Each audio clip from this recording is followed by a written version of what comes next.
Merhaba arkadaşlar, Developer Reaction kanalına hoş geldiniz. Bugün yeni bir video ile karşınızdayım. Bugün kimi dinleyeceğiz? Low Bites'ın Judgment Day isimli albümündeki Judgment Day isimli şarkıyı dinleyeceğiz arkadaşlar. Bugüne kadar aslında dinlemem gerekiyordu bu parçayı ama bir şekilde sıralamalarda kaydı vesaire. Bugüne artık dinleme fırsatı bulabildim. Çaylar kahveler hazırsa hadi gelin bakalım bu şarkıda neler hissedeceğiz hep birlikte görelim.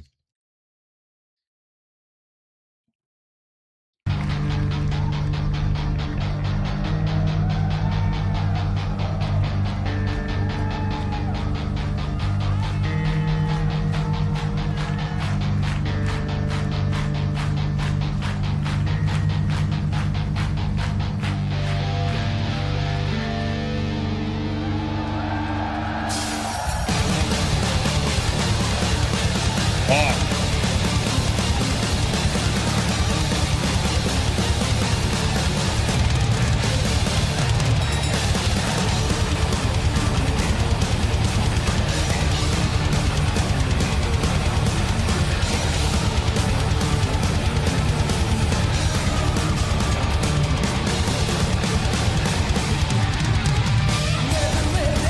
Çok özür dilerim. Başlamadan burayı bir kere daha dinlemek istiyorum, olur mu? Mükemmel bir girişti. Ve Fami gerçeği vardı. O yüzden bir kere daha dinleyelim. Özür diliyorum bunun için.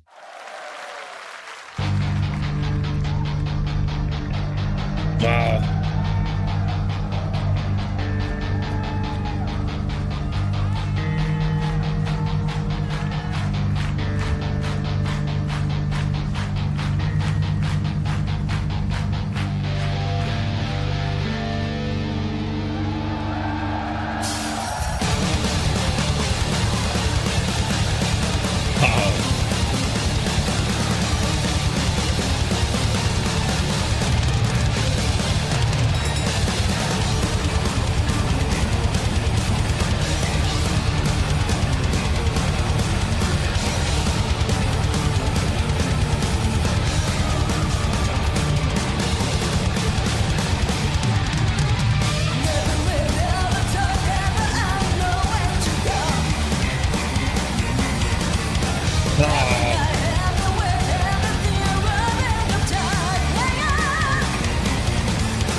Çok özür dilerim. Midori'nin bu duruşunu çok seviyorum. Sahnede çok yakışıyor ona. Şimdi bakın. Evet. Ben buradan bir ekran görüntüsü alayım arkadaşlar. Kusura bakmayın, bunun için özür diliyorum. Çok yakışıyor çünkü bu görüntü ona.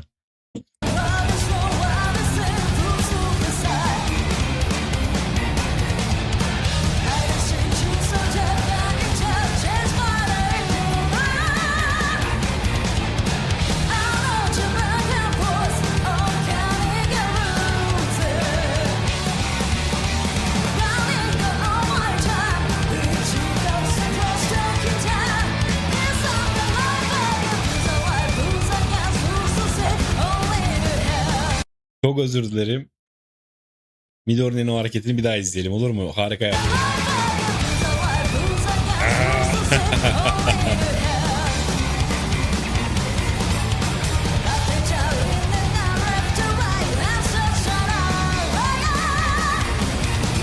Asami'nin harika sesi var ya.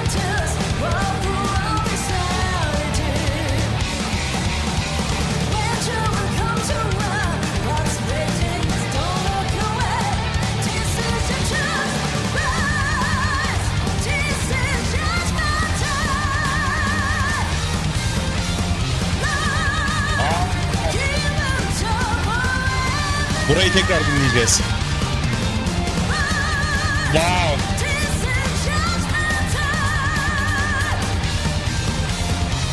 Wow.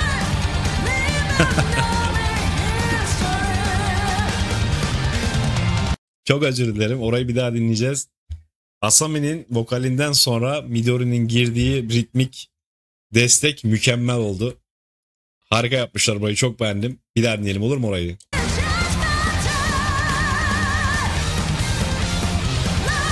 Wow.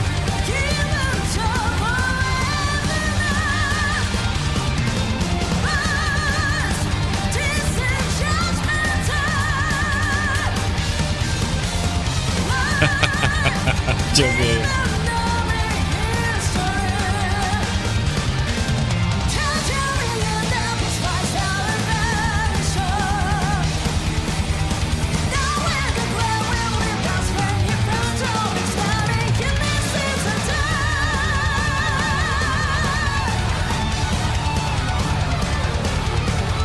Evet, sololarımız.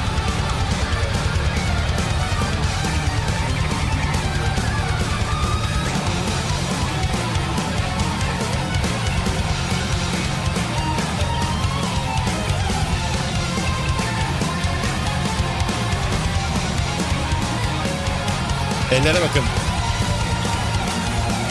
Ha.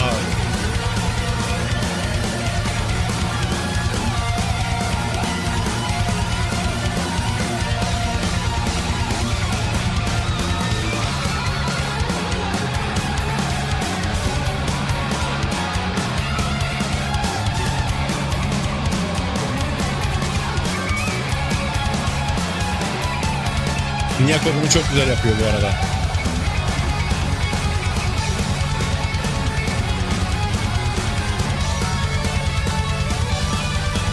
Evet, Twin gitarlar.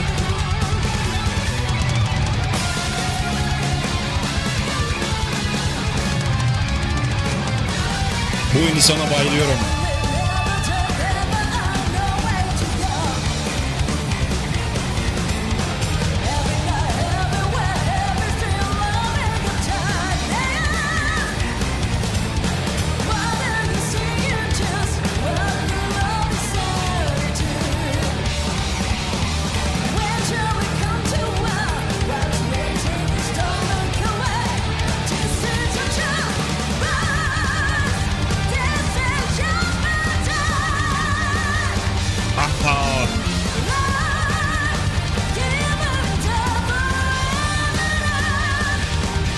Bir kere daha dinleyeceğiz.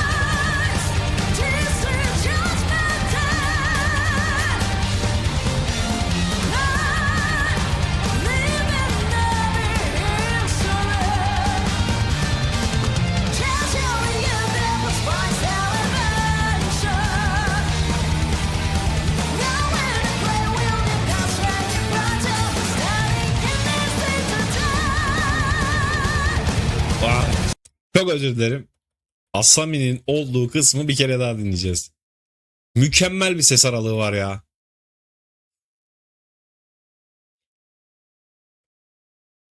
Vallahi en başa alasım var benim şu an aslında ama şuradan itibaren tekrar dinleyelim, olur mu? Kusura bakmayın bunun için.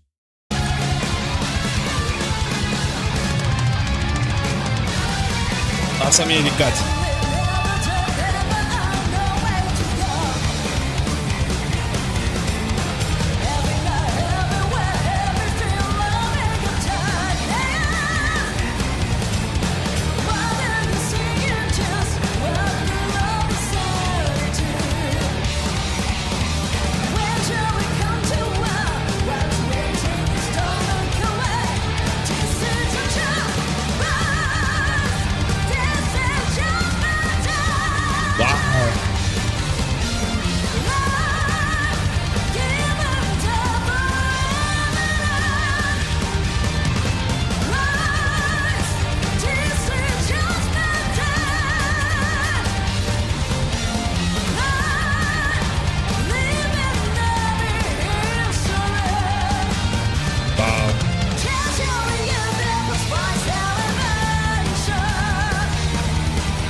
Wow. Bitmedi mi? Başa mı döndük? Fami ile başlamıştık, Fami ile bitiriyoruz. Çok iyi.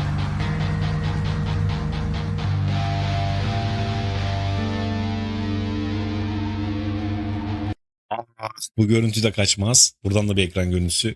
Kusura bakmayın bunun için. Wow.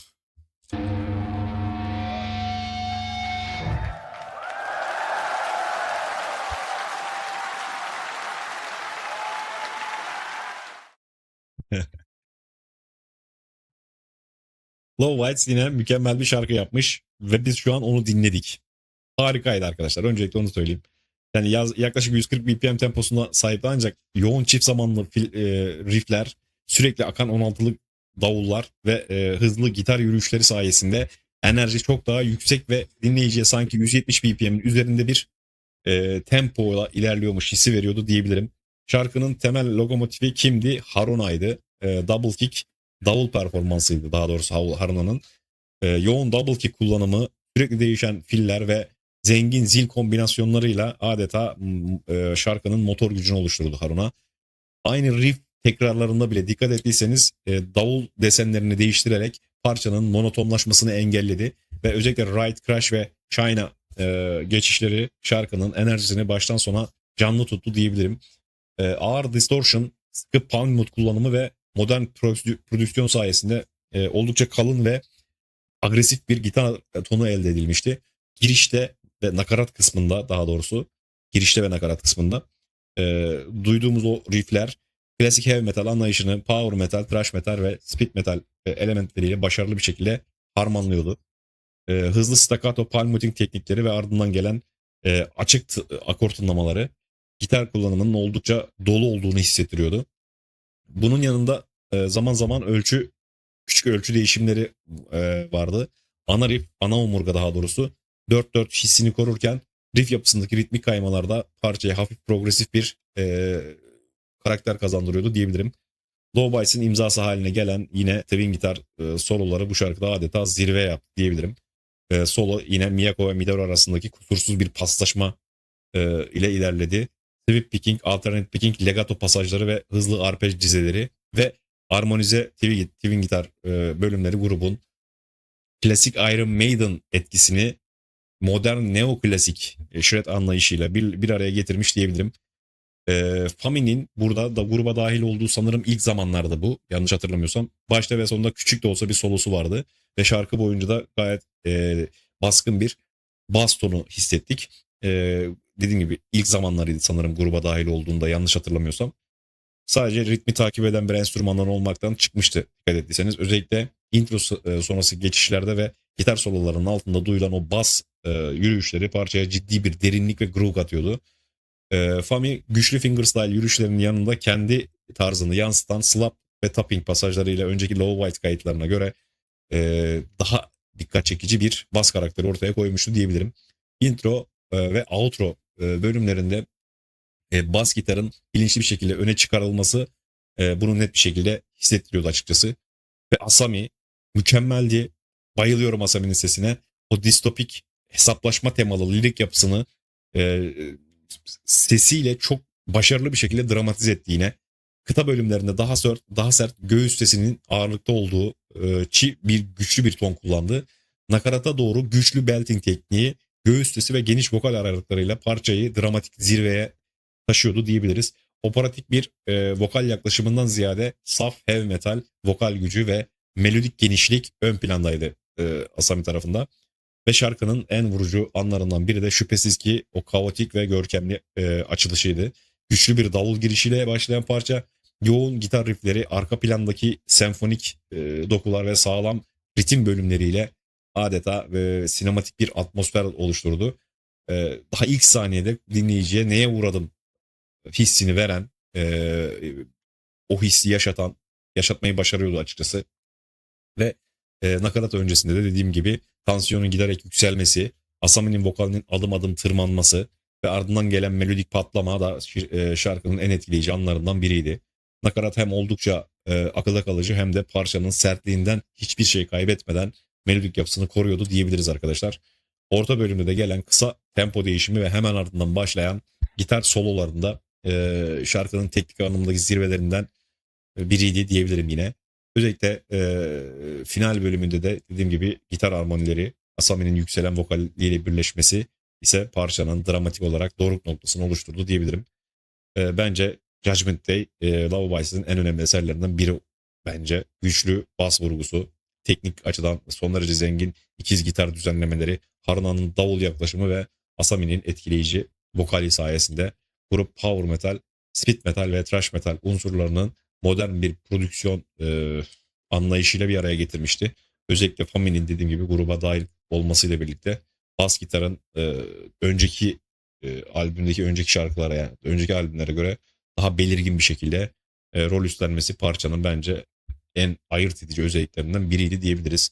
Kısacası dediğim gibi Judgment Day, thrash metal, speed metal ve power metal estetiği, melodik heavy metal estetiğiyle birleştiren enstrüman hakimiyetinin üst düzey olduğu bir ve Low Bites'ın bence diskografisinde en güçlü şarkılarından biri olmayı hak eden parçalardan biriydi.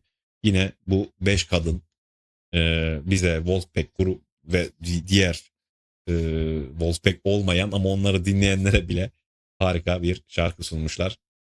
Çok beğendim şarkı arkadaşlar. Keyifli bir video oldu. Şimdi ben şarkıyı birkaç sefer daha dinleyeceğim ve videonun yüklenmesini bekleyeceğim bu arada. Umarım siz de keyif almışsınızdır. Bir sonraki videoda tekrar görüşelim olur mu? Hoşçakalın. Enjoying the content?